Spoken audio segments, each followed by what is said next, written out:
بات ہے، میں ایسے نہیں کرتا کہ آپ میری خدمت کریں، میرے ان کو دیکھنے کا کہ آپ ان سے دیکھا ہوں، میں ایک فقیر بندہ ہوں۔ میرے چچا تھے، حافظ قرآن تھے، میاں ولد میں تراویح پڑھاتے تھے اور پروفیسر بھی تھے۔ کراچی میں سول میں ان کا 97 میں انتقال ہوا، میں بھی وہاں تھا۔ پھر یہاں سے ان کو گاؤں لے کے گئے، دفنا دیا۔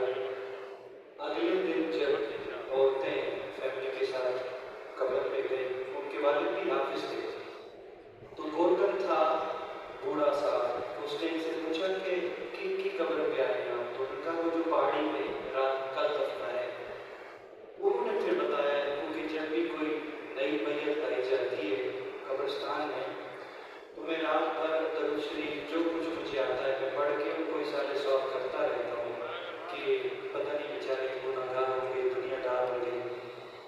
تو میں نے جب ان کے لیے رات کو تصویر اٹھائی، ابھی درود شریف پڑھا ہی تھا کہ ایک قبر سے مجھے تلاوت کلام پاک کی آواز آنے لگی، اور انہوں نے کہا کہ ایک بوڑھا آدمی پہلے پڑھتا تھا، پھر ان کے بعد جوان اور فجر تک یہ سلسلہ چلتا رہا، میں نیچے بیٹھ کے سنتا رہا۔ تو انہوں نے کہا ہاں ہمارے دادا بھی حافظ قرآن تھے اور یہ چچا بھی، اوپر ہی دونوں کی قبر ہے، نام فقیر جنا دادا ہو، قبر تنا جیوے ہو۔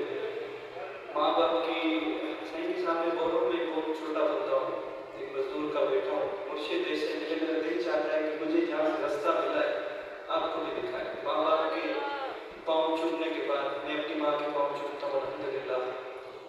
تو ایسے فقیروں کی عزت کریں، دل سے محبت کریں۔ جب یہ بات فرمائے تو آپ ایسے ہو جائیں جیسے سانپ سن کے، بالکل دل کی توجہ کے ساتھ۔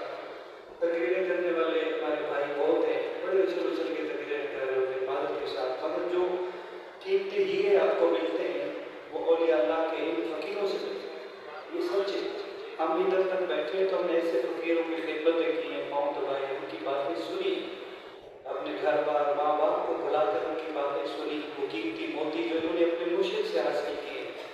میری پھر دل سے دعا ہے اللہ تعالیٰ سائیں کو لمبی زندگی دے، اچھی صحت دے، جب تک سائیں کی زندگی مبارکہ ہے اللہ تعالیٰ یہ پانی بھی خود اپنے ہاتھ سے ڈال کر پیتے رہے، کبھی کسی کے محتاج نہیں ہو، اور مجھے سائیں سے پیار ہے، اللہ تعالیٰ ہمارے پیار اور بڑھائے۔ آپ سے ایک ہی طلب میری روح چاہ رہی ہے کہ آج ہم